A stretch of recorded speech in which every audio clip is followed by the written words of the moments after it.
Bueno, ya llegaron los devocionales y también llegaron, y no se fueron todos los niños, qué raro.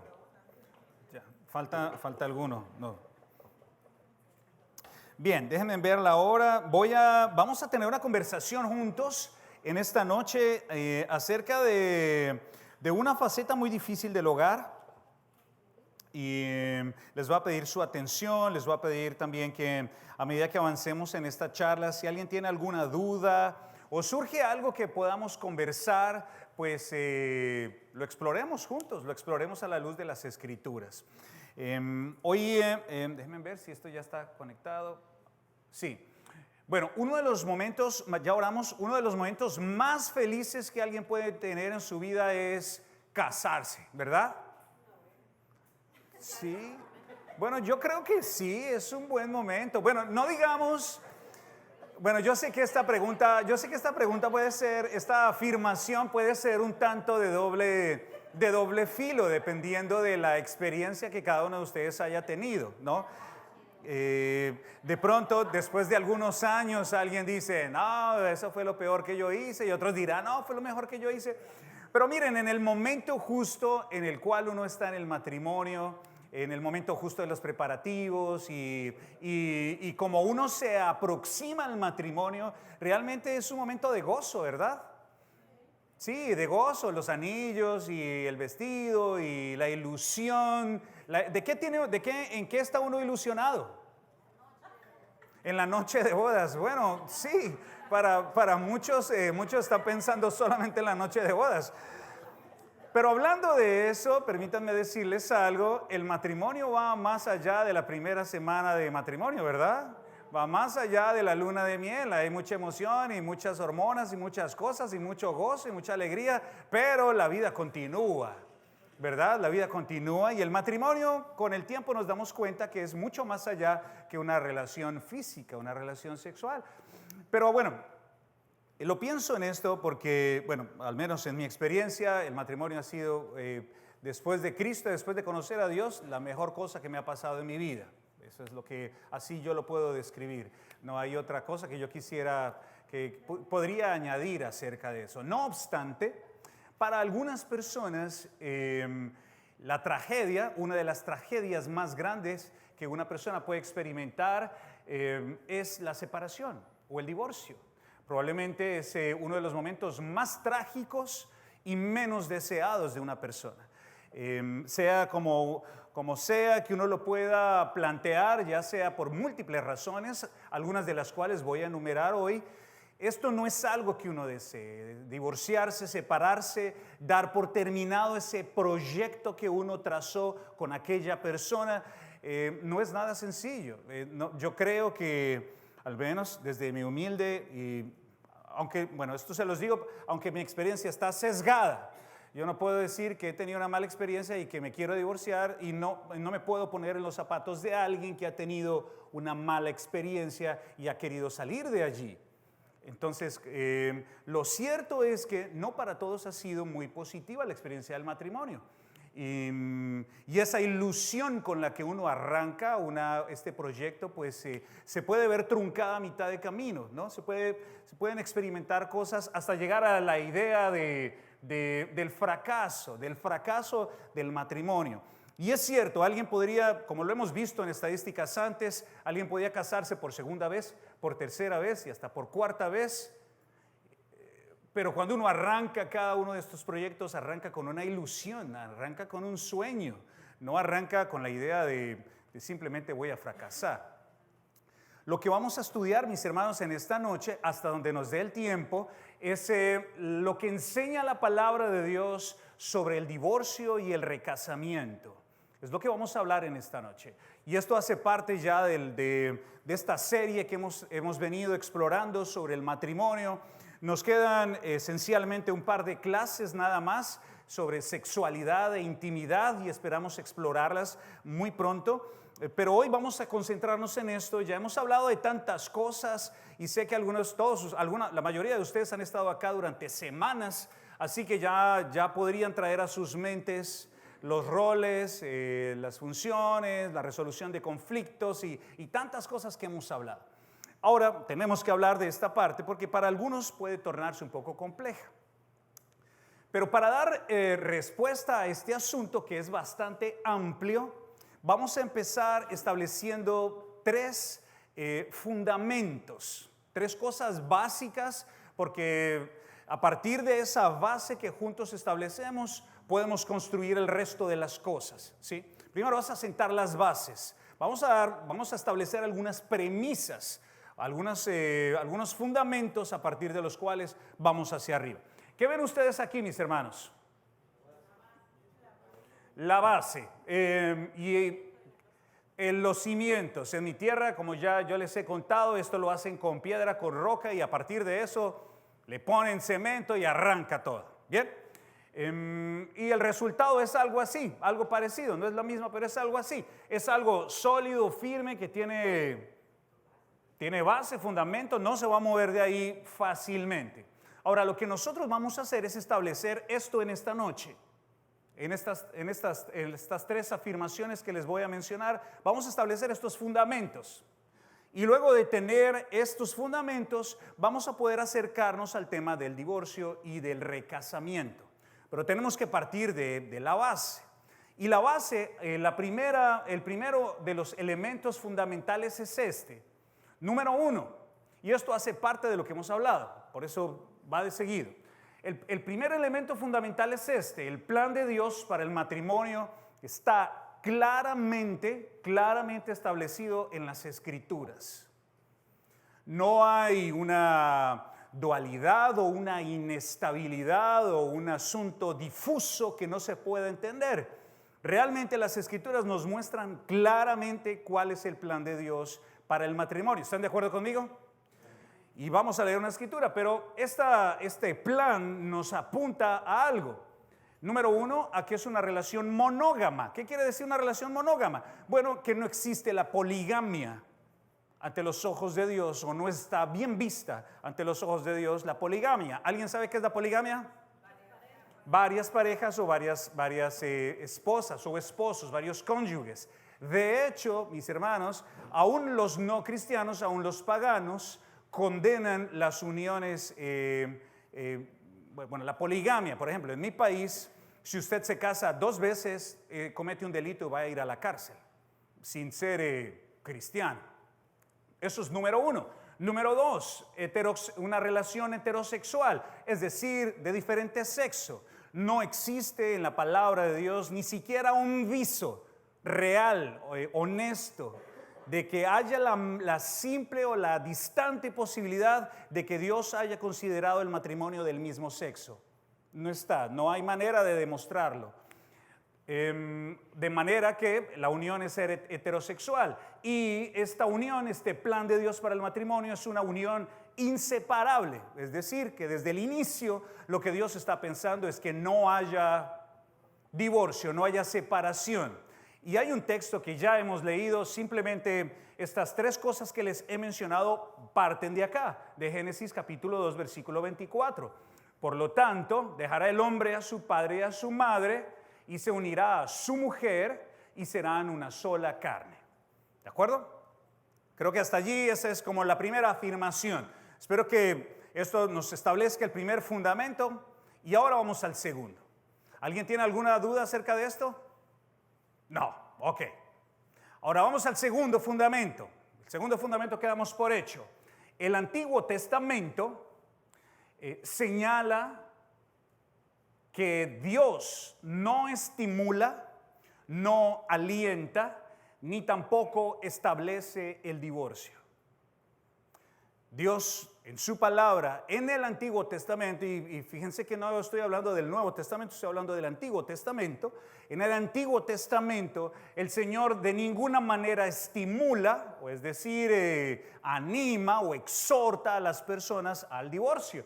Tampoco lo alienta o tampoco lo establece. ¿Qué quiero decir con esto? Que algunas menciones que nosotros encontramos en las Escrituras, particularmente en el Antiguo Testamento, no son para establecer el divorcio, sino más bien para poner en orden el desorden que el hombre por su caída había traído a la creación.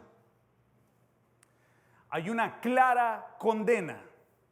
Y puse esto en negrita porque, o lo he resaltado acá, como ustedes lo pueden ver, porque las escrituras en el Antiguo Testamento nos señalan una condena a, número 1, la infidelidad conyugal. Y creo que vale la pena que leamos ese texto en Deuteronomio, en el capítulo número 22, versículo 22, números de Deuteronomio. Esto era muy serio, el asunto de la infidelidad era muy serio en Israel. Dice la palabra de Dios lo siguiente: si fueres sorprendido alguno acostado con una mujer casada con marido, ambos morirán. El hombre que se acostó con la mujer y la mujer también. Así quitarás el mal de Israel. No hay medias tintas acá, no hay una posición de estudiamos el asunto a ver de quién fue la culpa o miremos los atenuantes de la situación. No, el texto nos dice algo claro. Si usted, estando en el Antiguo Testamento, nuevamente voy a usar esas palabras porque son las referencias del Antiguo Testamento. Recuerden que para leer el Antiguo Testamento, desde nosotros, desde este lado del plan de salvación, es decir, en Cristo, tenemos que leer a través de Cristo el Antiguo Testamento. Pero quiero establecer esto como una premisa para que nos demos cuenta que la lectura que vamos a hacer del Nuevo Testamento, por supuesto, está basada en una convicción muy profunda judaica de la alta importancia, del alto valor que tiene el matrimonio. Esto era tan grave, la infidelidad conyugal era tan grave, que conducía a la ¿qué? A la muerte. No hay nada más que hacer allí. Número 2, también, esto está también en Levítico capítulo 20, versículo 10. También hay una condena a la falta de responsabilidad, es decir, que si se daba el caso de que un hombre le fuera otorgada a otra mujer por su papá, no debería abandonar a su primera esposa, debería cumplir sus deberes conyugales y debería mantener su manutención. Es lo que dice también el libro de Éxodo en el capítulo 21, versículo 10. Y también Dios condena en Malaquías, capítulo número 2, versículo 16, y vamos a ir a Malaquías. Quiero invitarlos a que vayamos hacia allá, a Malaquías. Malaquías queda un poquito antes del libro de Mateo. Y esto es bastante interesante por varias razones. La primera es porque este es el último libro del Antiguo Testamento. De manera que Dios no cambió su posición o su opinión respecto al matrimonio y a la fidelidad conyugal, incluso ya al final del periodo del Antiguo Testamento. Él dice aquí en su palabra, en el capítulo número 2, en el versículo número 16,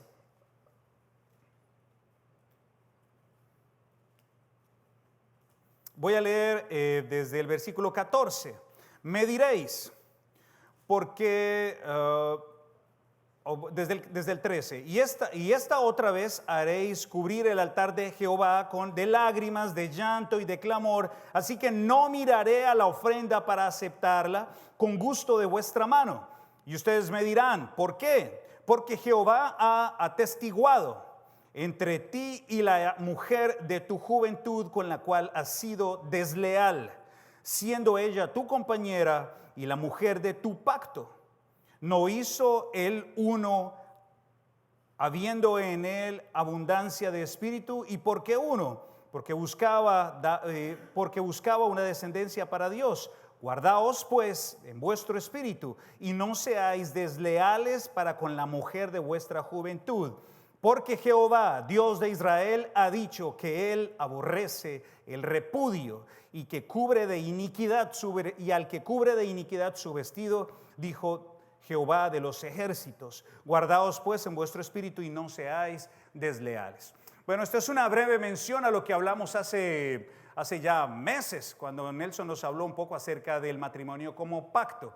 Y Dios está diciendo aquí en el último libro del Antiguo Testamento que su opinión no ha cambiado, que el matrimonio es un pacto y cuando el hombre falla o cuando la mujer falla ese pacto y hay un repudio, una separación, un divorcio, esto no es para nada algo que agrade a Dios. ¿De acuerdo? Este es el elemento fundamental número 2. Entonces, el primero es que el plan divino de Dios para el matrimonio está claro en las Escrituras. El segundo, que en el Antiguo Testamento el Señor condena el divorcio, condena también la falta de responsabilidad y la falta de fidelidad conyugal. Ahora vamos al tercero. Y el tercero, antes de empezar nuestra construcción, es este: el verdadero creyente. Y digo el verdadero creyente porque hasta Pablo tuvo falsos hermanos que lo atacaron a él. En todas nuestras comunidades, mis hermanos y hermanas, vamos a tener personas que parecen creyentes, pero no son verdaderos creyentes. Ahora, ¿quién va a juzgar esto? No soy yo el indicado para hacerlo, va a hacerlo el Señor. Pero el verdadero creyente se guía por la palabra de Dios. ¿Están de acuerdo con eso? Es nuestra constitución, es lo que la palabra de Dios dice. Se guía por la palabra de Dios, se compromete con la palabra de Dios y obedece la palabra de Dios. Esto es un verdadero creyente. Ahora, noten que la norma de juicio no es el ser humano, no es el pastor de turno, o no es lo que la denominación o lo que la iglesia dice. Alguien podría tomar como base lo que le enseñaron en su infancia. Es que a mí me enseñaron, mis papás me enseñaron, o mis abuelos me enseñaron, o en la iglesia en la que yo estaba me enseñaron, o en la comunidad a la que yo pertenezco enseña, o el pastor ha sido insistente con esto. Miren, nada de eso sirve, porque nuestra norma de fe, nuestra norma de autoridad es la palabra de Dios. Lo que ahí diga, como cristianos tenemos que someternos a lo que la palabra de Dios diga. ¿Estamos de acuerdo con eso? Ahora, todo esto, a pesar, escúchenme bien, todo esto a pesar de las regulaciones, de las percepciones, de los sentimientos o autoindulgencias propias de la naturaleza humana. ¿A qué me refiero con esto? Bueno, esencialmente, mis hermanos y hermanas, cuando uno decide ser un cristiano, decide aceptar a Jesús como Señor y Salvador. ¿Se acuerdan? Uno vuelve a Cristo y dice: Jesús, tú vas a ser mi Señor y mi Salvador. Lo acepto, lo recibo, lo declaro, lo confieso. En adelante, después de que usted hace esa declaración, usted cede sus derechos a Cristo. Y es Cristo quien va a regular sobre usted, no usted mismo ni tampoco la legislación humana. En ese orden de ideas, volvemos a la primera parte. Y esta regulación la vemos claramente en las Escrituras. Ahora, nosotros creemos en esto a pesar de que el hombre, por su naturaleza pecaminosa, haya regulado caminos para violentar lo que Dios ha establecido en el matrimonio.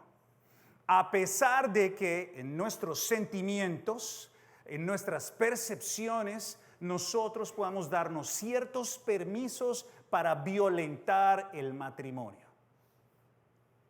Espero estar siendo claro con esto. Ahora voy a darles un par de ejemplos sobre cada una de estas cosas. Número 1, regulaciones humanas.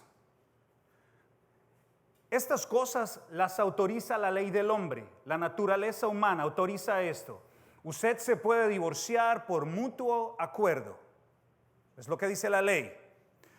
Pero sobre la ley del hombre, ¿quién está?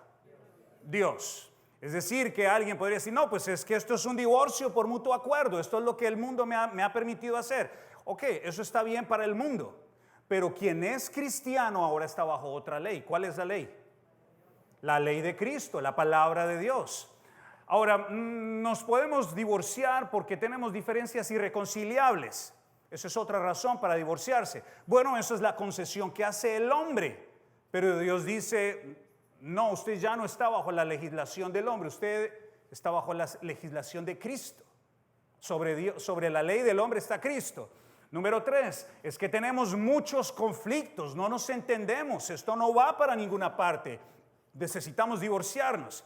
Bueno, eso es probablemente para el hombre, para el juez de paz o para un notario o para la ley del hombre, eso está correcto. Usted vive agarrón en agarrón, no pueden vivir, se pueden separar. Bueno, para el hombre sí, pero para Dios, ¿qué dice Dios? ¿Qué dice Dios? Es la pregunta del verdadero cristiano. Esa es la pregunta del verdadero cristiano. ¿Qué dice Dios? Número 4, es que tenemos problemas económicos.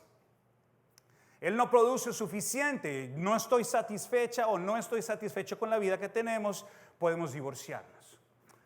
Ok, esas son regulaciones humanas. A pesar de estas regulaciones, usted como verdadero cristiano necesita someterse a la ley de Cristo. Percepciones o sentimientos. Es que creo que se rompió algo adentro. ¿Han escuchado eso? Se rompió algo adentro. Ya no es lo mismo. Estas son percepciones que uno tiene como ser humano. Está en una relación con una persona, con su esposo o con su esposa, y de repente se da cuenta que ya la cosa, usted percibe eso, usted percibe que esto ya no funciona. Es que ya no siento lo mismo. Ya no siento lo mismo, entonces como ya no siento lo mismo, me puedo divorciar. Bueno, de acuerdo a la ley del hombre o de acuerdo a usted mismo, quizás sí. Pero lo que vemos en las Escrituras es que debemos ir a lo que Dios piensa, no a lo que nuestras percepciones o sentimientos nos dirigen. Miren, si hiciéramos caso a nuestras percepciones y si hiciéramos caso a nuestros sentimientos, Cristo no hubiera ido nunca a la cruz. Y nosotros estaríamos perdidos en nuestros delitos y pecados. Así de sencillo, ese es el ejemplo más grande. Es que yo no lo pensé bien, yo me apresuré mucho. Tomé esta decisión y papá diría, mató al tigre y se asustó con el cuero. Así diría mi papá, pero no es así. Ya se casó y ya no puede salir de ahí. Está intentando echar para atrás porque piensa que la cosa no era así, no funcionaba. Es que no lo pensé bien, me apresuré. Me sentí presionada y me siento que me tengo que divorciar. Esto no es lo mío. Bueno, es que estoy enamorado de otra persona. Mis hermanos y hermanas, piensen en esto, porque estas son percepciones que el mundo nos dice son válidas.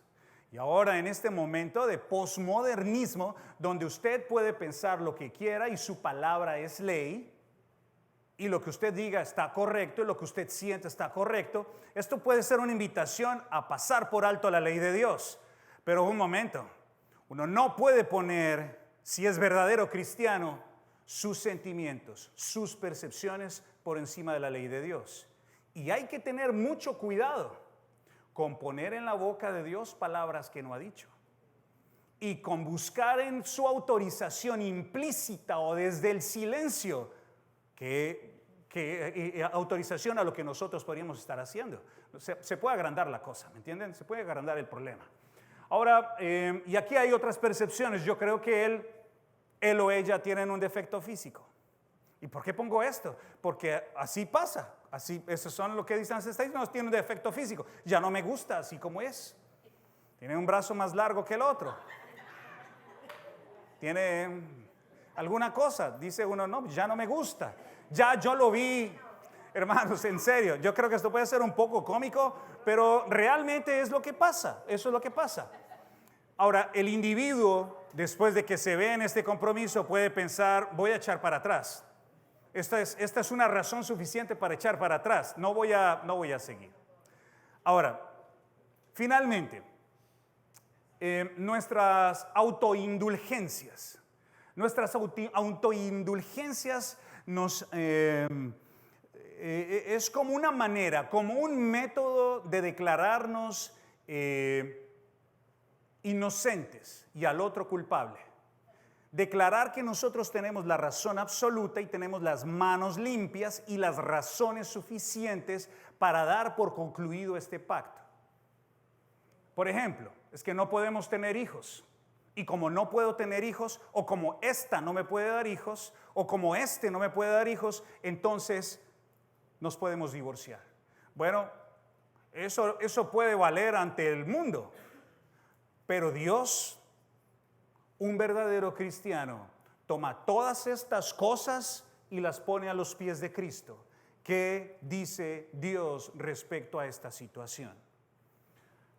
No era lo que yo pensaba, no me siento bien, estoy muy presionado, me casé por presión, me casé porque estaba embarazada, me casé por cumplir con la responsabilidad y toda la cantidad de cosas que usted pueda sacar debajo de la manga para intentar sacar una autoindulgencia y justificar su posición para que usted salga limpio y otra persona o la situación salga culpable. Ahora, lo peor es que alguien diga, voy a orar a ver qué pasa. Voy a orar a ver qué Dios dice. ¿Qué va a decir Dios?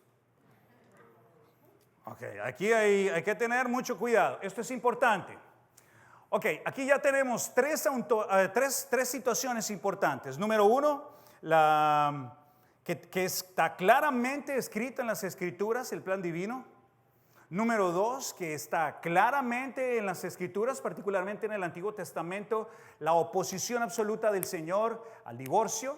Y número tres, que el cristiano verdadero se va a someter a la palabra de Dios y va a someter a la palabra de Dios sus autoindulgencias, sus sentimientos y sus percepciones.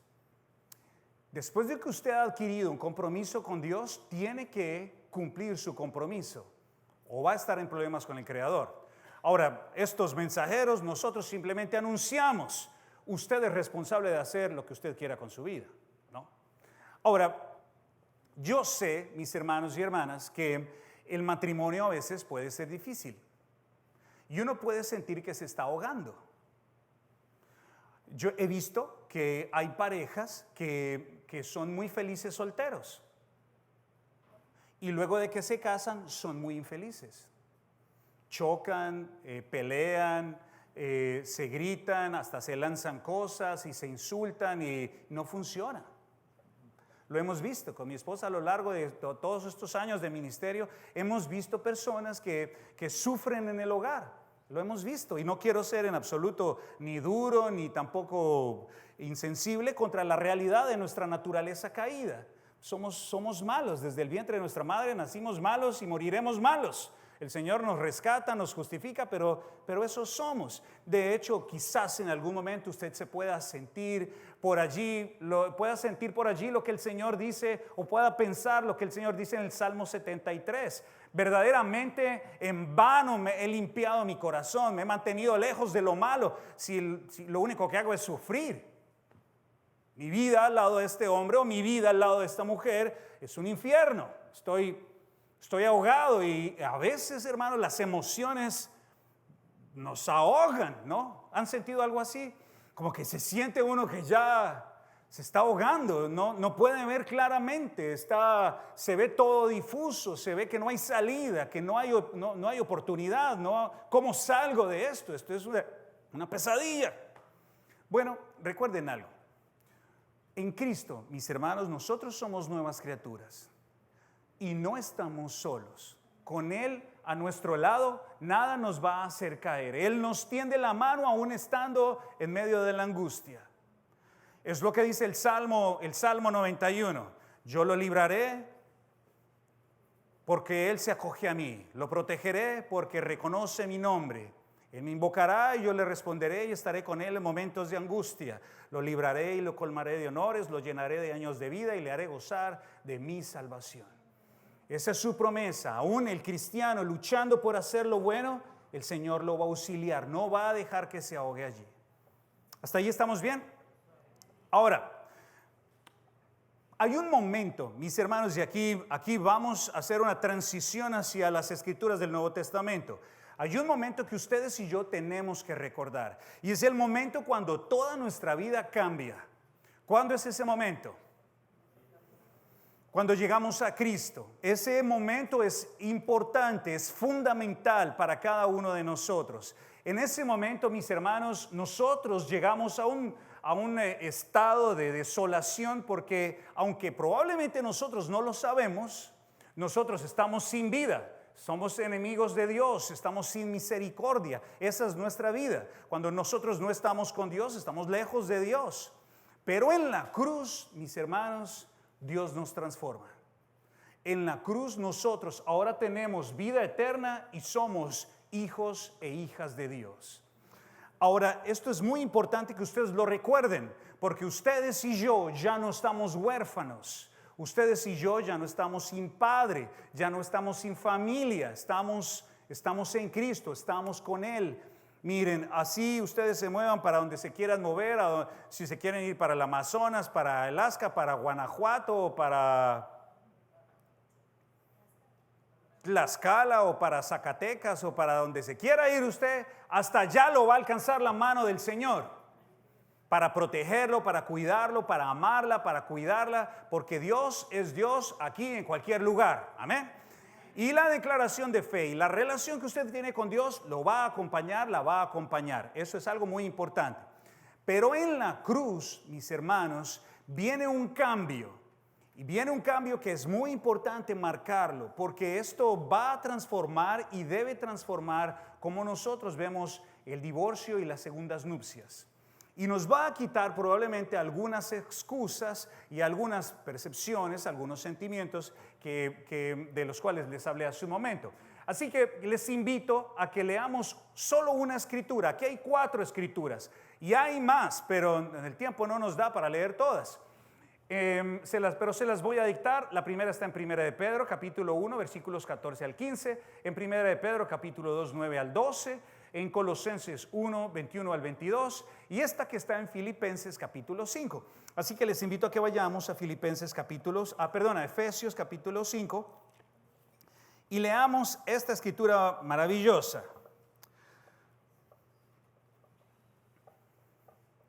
Y al leer esta escritura, quiero que piensen en cómo nosotros llegamos a Cristo.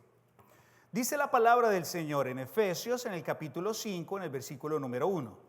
Sed pues imitadores de Dios como hijos amados. ¿A quién tenemos que imitar? A Dios. Y andad en amor como también Cristo os amó y se entregó a sí mismo por nosotros, ofrenda y sacrificio a Dios en olor fragante. Versículo número 3. Pero fornicación y toda inmundicia o avaricia, ni aun se nombre entre vosotros como conviene a quienes, a los santos, y estamos hablando de apartados, consagrados, separados para Dios, ni palabras deshonestas, ni necedades, ni truhanerías, ni cosas que no convienen, sino antes bien acciones de gracias, porque sabéis esto, que ningún fornicario o inmundo o avaro, que es idólatra, tiene herencia en el reino de Cristo y de Dios. Nadie os engañe con palabras vanas, porque por estas cosas viene la ira de Dios sobre los hijos de la desobediencia. No seáis pues partícipes con ellos, porque en otro tiempo, suena que eso fue hace mucho rato, les estaba hablando a los hombres y mujeres de Éfeso, hace mucho rato, en otro tiempo, ustedes estaban en las tinieblas, mas ahora sois ¿qué? Son luz. Entonces, ¿cómo hay que andar? Como hijos de la luz, porque el fruto del Espíritu es en toda bondad, justicia y verdad, comprobando lo que es agradable de Dios. Ok, ¿por qué quería que leyéramos esto, mis hermanos? Porque hay un antes y un después. Miren, todos nosotros llegamos a Cristo con diferentes vidas. Algunos caímos muy bajo antes de conocer o tener un compromiso con Cristo. Hicimos, como dice la palabra en otro apartado, cosas que hasta nos daban vergüenza y que no estaríamos muy orgullosos de ellas si nos paramos aquí al frente y las confesamos. Otros no tuvimos una vida tan complicada, otros anduvimos en drogas, anduvimos en borracheras, en pérdida de tiempo, presos de vicios, de alcohol, de cigarrillo, de prácticas que son terribles, que hoy día nos dan vergüenza. Otros probablemente llegaron al conocimiento de Cristo siendo personas que mantenían una conducta honesta delante de los paganos, pero todos nosotros llegamos a los pies de Cristo y en los pies de Cristo recibimos algo maravilloso. Número 1, la provisión del Espíritu Santo. Recibimos algo que no teníamos antes y que nos capacita para avanzar en esta batalla. El Espíritu Santo nos fortalece, nos cambia, nos transforma, hace producir en nosotros cosas nuevas. Número 2, la familia de la fe y también una nueva cosmovisión. Y esto es muy importante, porque ahora entonces, mis hermanos, ya que nosotros vivimos en el reino, no podemos juzgar el divorcio ni tampoco las segundas nupcias de acuerdo a lo que el mundo nos vende, sino a lo que Dios piensa. Esto es muy importante.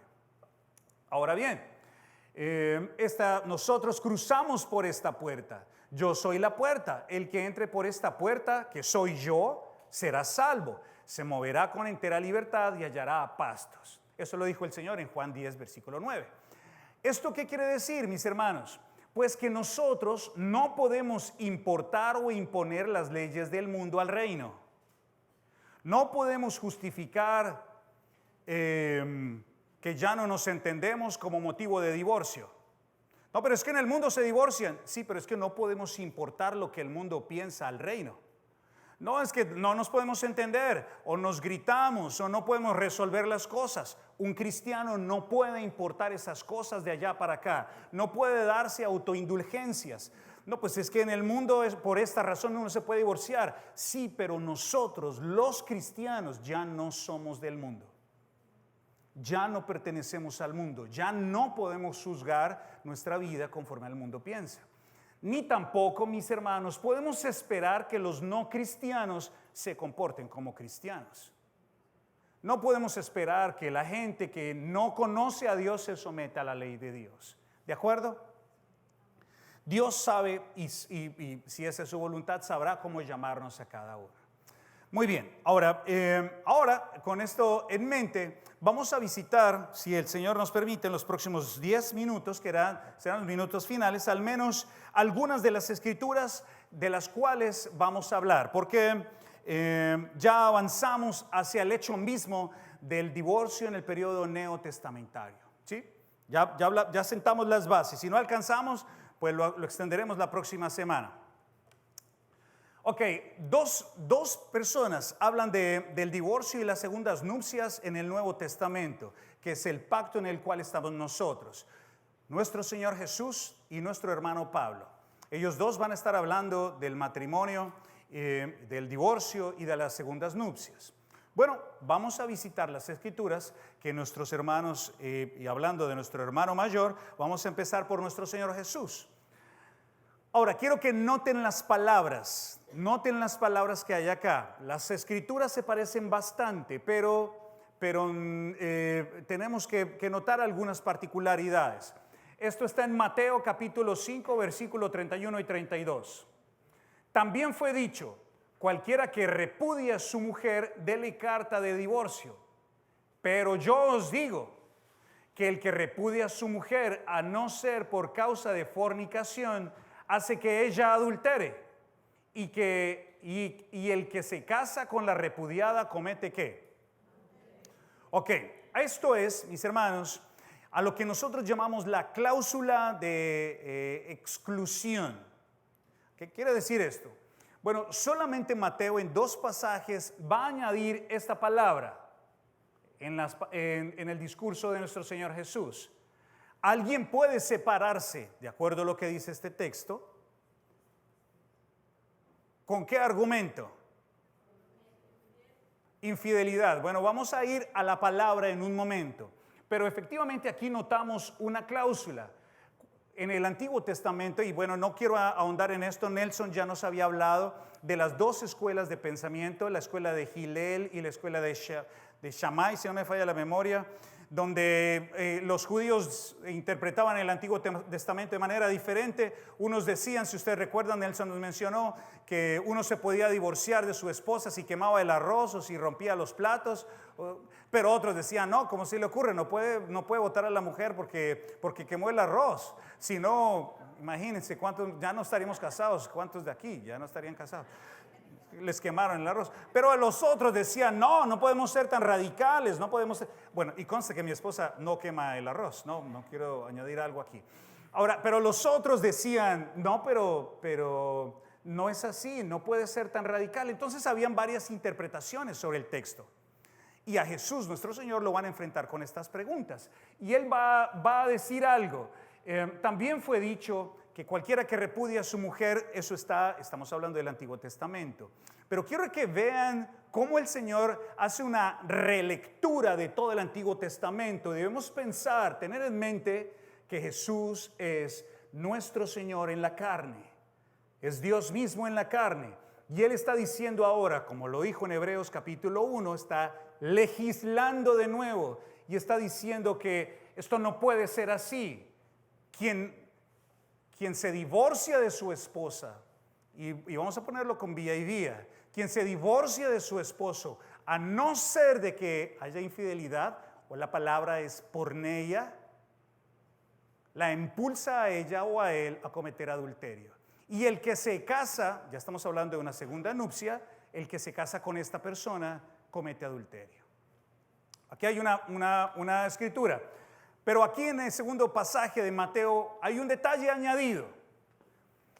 Entonces vinieron a él los fariseos tentándole. Recuerden las dos escuelas en mente, Shammai y Hillel. ¿Es lícito al hombre repudiar a su mujer? ¿Por qué? Por cualquier causa, léase. Arroz, espejo, léase, esto ya no funciona. Ya no siento lo mismo.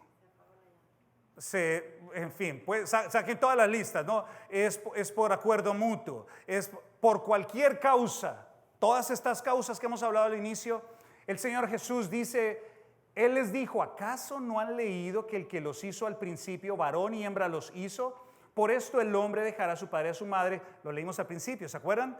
Génesis capítulo 2, versículo 22-24. Y los dos serán una carne. Así que ya no son más dos, sino una sola carne. Por lo tanto, lo que Dios juntó, no lo separe el hombre.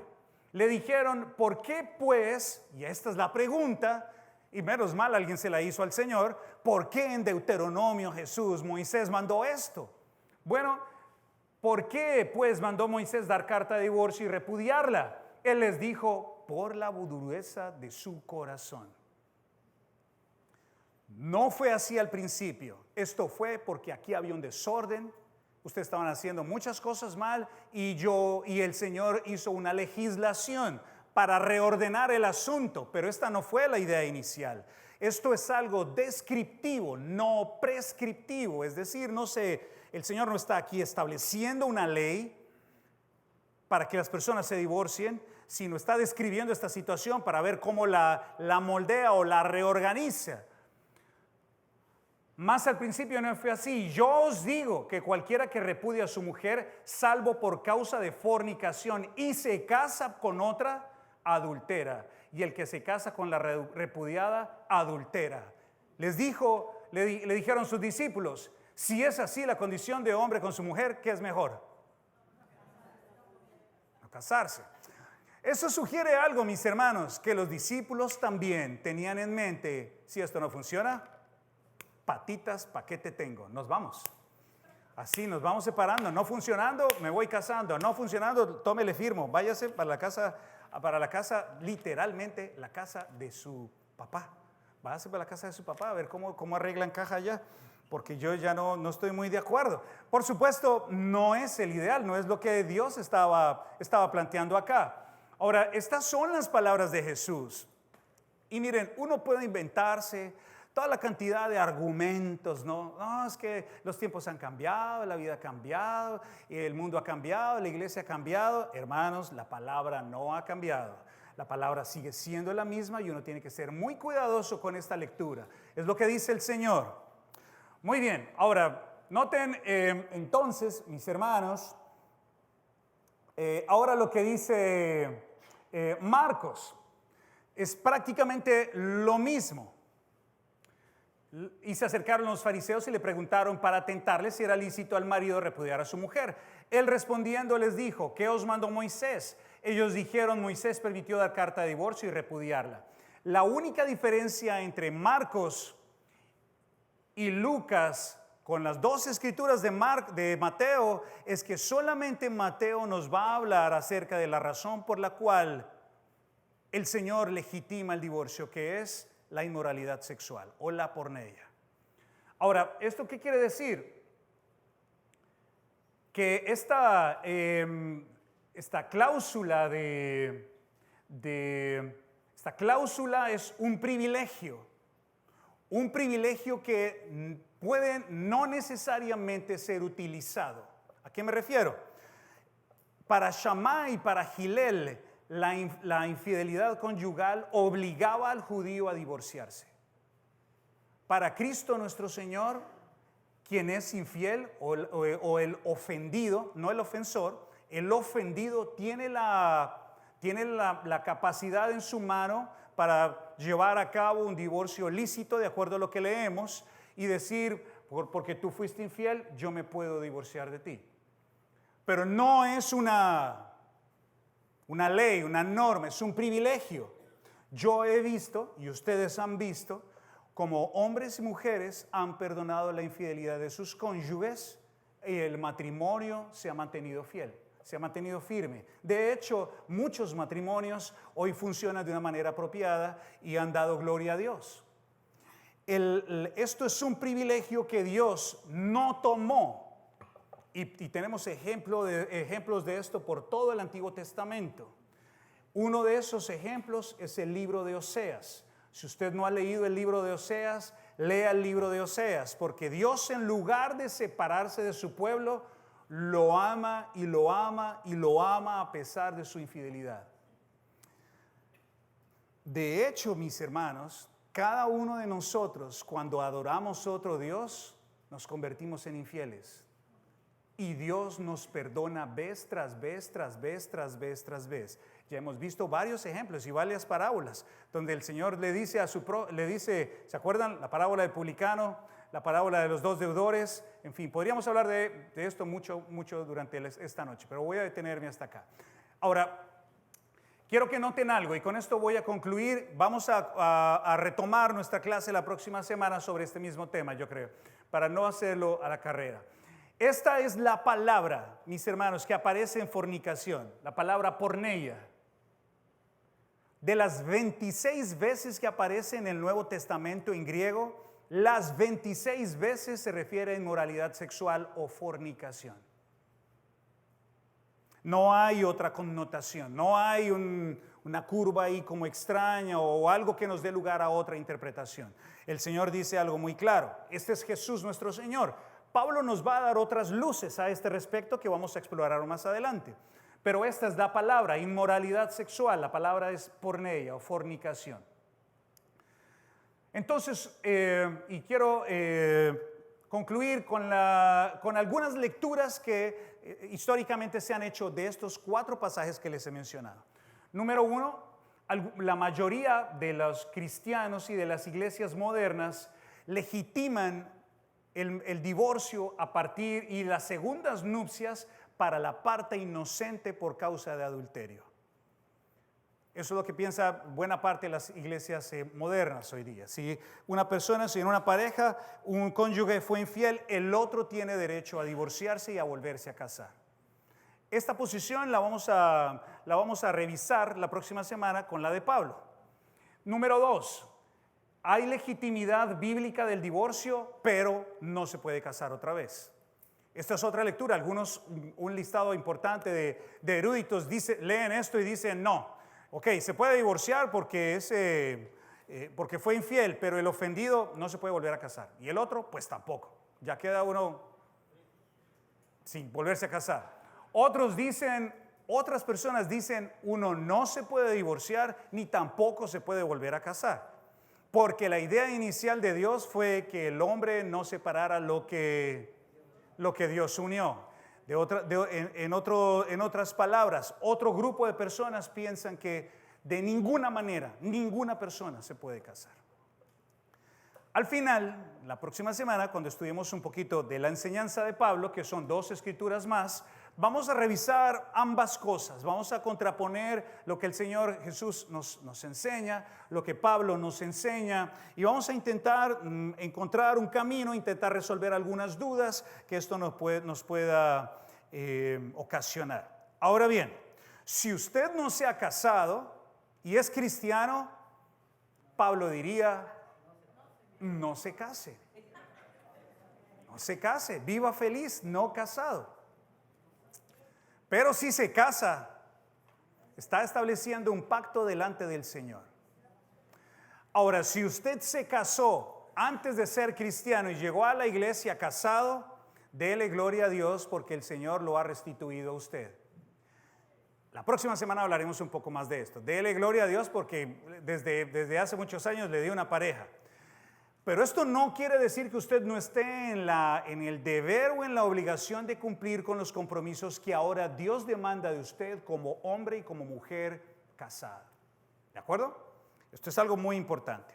Muy bien, quiero que recuerden, mis hermanos, que ahora estamos en Cristo y quien está en Cristo es una nueva criatura, no es una criatura vieja, somos nuevos en Él y Él nos dará la fortaleza para cumplir las expectativas que Él tiene para nuestra vida en alegría. Vamos a concluir con una oración, mis hermanos, y les quiero pedir que piensen, por favor, piensen en cómo están ustedes cumpliendo con su deber matrimonial y piensen si se están metiendo en situaciones que los puedan llevar al detrimento de sus relaciones matrimoniales. Tengan mucho cuidado y démosle gracias a Dios por la bondad que ha tenido. Señor,